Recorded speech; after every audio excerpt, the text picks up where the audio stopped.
Hi, my name is Chantel Nielsen, And I'm Rhonda Amato. and we're just going to talk a little bit about ourselves so you can get to know us. I have always been in love and passionate about horses and all livestock and the agricultural life ever since I was really young.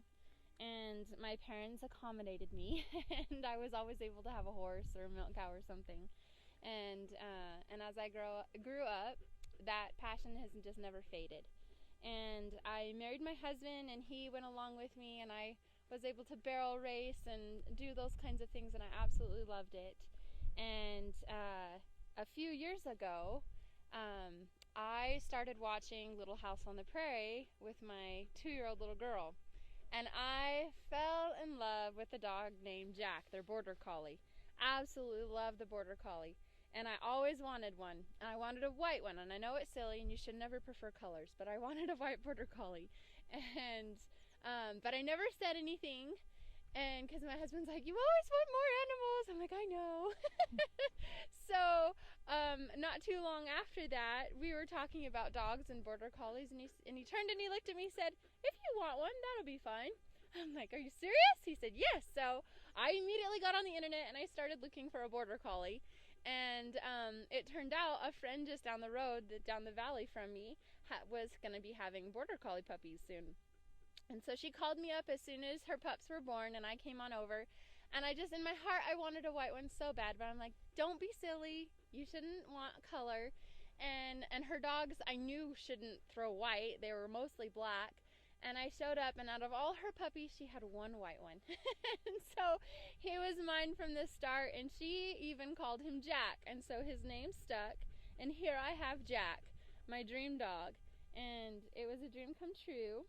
And I've loved him to pieces. And this is where Rhonda came in the picture. We have always been friends, but I never knew to the extent what she knew about training dogs, or I knew she had Border Collies and I knew she had worked with him, but I didn't know how much.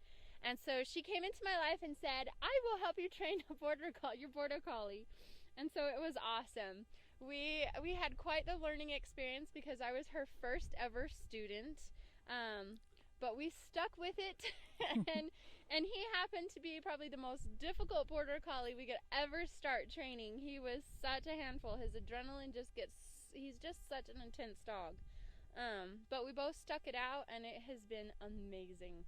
We have had so much fun. The thrill of working a dog on livestock is just unbelievable. And we've even started trialing, and it has just been a blast. And I just could not have asked to do it with a best friend. It's just been awesome. So Rhonda, why don't you go ahead and introduce yourself? Well, I've always had a passion for Border Collies. That started when I was about, I don't know, I think 7 or 8 years old. I traveled from Nevada with my grandmother to go visit my great-grandfather. And he had a cattle ranch.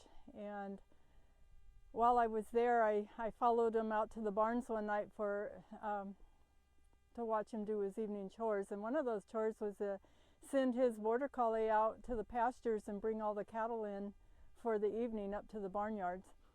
And when I witnessed that, it was the most amazing thing. It was like magic. I was so amazed.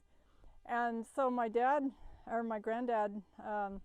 went back to the house, and I was sitting on top of the fence railing, and the dog stayed with me, and there were all those cows, and I just had to try that for myself. And so Granddad was gone, and so I just tried to remember the commands, and I sent that dog out, and he did everything I asked him to do, and here I am, just a little kid.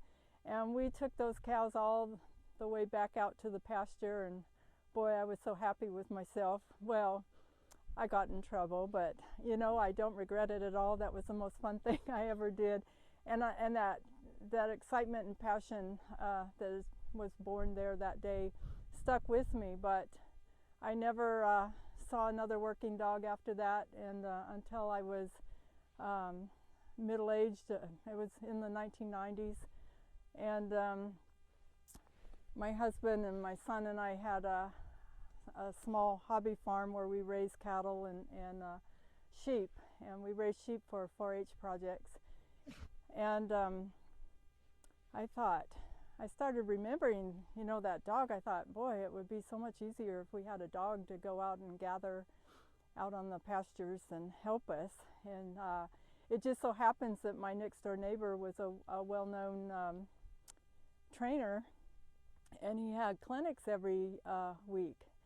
And so my son was wanting a dog, so we thought, you know, it'd be really nice to have a Border Collie to go try it out. And so we got him a Border Collie, and he started going to our neighbor for lessons every Tuesday, and I went with him and watched, and I got hooked, and my son got me a puppy for my birthday just a few months after he started going there. And so I started going every week too with my new puppy, and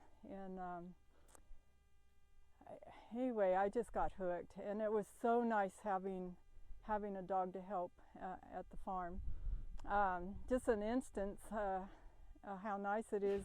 My dog, as she was well trained, we had some folks come out to pick out their 4-H lamb, and they said they would be back at a later date to pick it up. And so, of course, they came when I wasn't home. My son wasn't home. We were the only ones that managed the livestock. My husband had nothing to do with the livestock, nor did he want to. But anyway, my son and I were gone that day, and so we got home probably about 10 o'clock in the evening, and I came in the house, and my husband said, "Oh, by the way, those people came and got their lamb." And I go, "Oh, how did you catch them?" Because our lambing pens, we had a nice pasture for the lambs, and it was small, a couple acres, but still, try to catch a lamb in a couple acres, that you can't do it. And then at the end of the pasture, we had a holding corral, and at the end of the holding corral, we had a lambing barn, and a small one. And so anyway, I asked him, "Well, how did you catch the lamb?" And he goes, "Oh, I didn't. I just opened the gate, and Annie went in. Annie was my dog, and he just went in. She just went in there and gathered up all the sheep and brought them into the lambing shed. That meant she had to go through 2 gates to get them into that lambing shed, and then she held them there. And the people pointed out which lamb they wanted, and Bob my husband just picked it up because the dog was holding them for him, and picked it up, handed them their lamb, and they were on their way. And I was amazed because I didn't know she would work without me, but that's when I realized the really true value of a good working dog. Made that job so easy, and I don't know what once you have a nice trained dog, you just can't live without them. They're your partner and your best friend. Anyway, that's the story of my passion for the working dog. And so I started working in the 1990s, and I hadn't done much with it in the last several years because I really haven't been raising livestock. We're full-time hay producers. So I've always had the Border Collies just because I love them, and my old Annie passed away of old age several years ago, but I just love having them around. But then when Chantel got her puppy, and I told her I promised her I'd help her train it, and I kind of got back into it, and now word of mouth has gotten around, and we're in a really remote area out here, and anyway, the word of mouth has gotten around, and I get a lot of questions all the time about how to train their dogs from people of how to train their dogs, and so I've been trying to help them out, but I'm kind of far to reach, and it's hard for people to come out regularly. So the idea was introduced to us that maybe we should start some training videos. So my disclaimer is that I'm not a professional, but I know what works for me, and I have had a lot of experience. And so Chantel and I decided, by the way, she was the best student ever. She just picked it up like ducks to water. But anyway, the two of us kind of team up, and we're helping folks get their pups started, and so it works for us. And so we thought, well, maybe it'll work for other people, and so we're sharing our knowledge and our. And it does, because our training is, we work with a lot of the sheep, and she has the sheep side of it, which is awesome to start the pups on. But I have the cattle side of it. I run Red Angus, and it is amazing to see how much more control we can get, especially on my Border Collie. He can just be so crazy, and he's just so full of energy. It's hard for him to focus, but we can fine tune on the sheep because it takes so much more control.